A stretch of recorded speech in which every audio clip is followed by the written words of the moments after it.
Shpeshherë kur bëjmë formën e një centrali, duke bërë shtrezimin, pak a shumë na duket okay, na humbet edhe çik fokusi nga forma edhe për arsye të ngjyrës ose reflektimit që mund të ketë porcelani. Prandaj shkojmë përdorim te fluorin magjik, ku praktikisht e bëjmë monokrom, ngjyrë të fluorit, dhe shohim pak pastaj gjithë format edhe detajet e vogla që ka centrali tjetër edhe për ta imituar te ky. Në këtë mes shikojmë që kemi ndryshime në formë, edhe do shkojmë pikërisht të evidentojmë ato ndryshime që kemi dhe do ja bëjmë këtij centrali që pavarësisht nga ngjyra, forma duhet të jetë identike, sepse forma është ajo që percepton përpara syri i njeriu, pastaj pjesën e ngjyrës.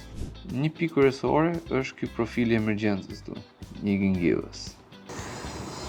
Që herë në parë nuk e kemi bërë fiksi puna e saj dhe do shkojmë ta bëjmë pikërisht tani, jap një kontur shumë pak të thepisur për të arritur që të mbajë edhe gingivën në këtë lloj pozicioni. Dhe normalisht edhe pjesa margos luan një rol kryesor në të mes për të dukur identik si tjetri. Ne e dim që zona frontale, sidomos një central për ta replikuar ku është në implant, është vërtet një sfidë shumë e madhe, jo vetëm për ne, por për gjithë laboratorët. Po për ju, kush ka qenë rasti më sfidues në zonën frontale me implante?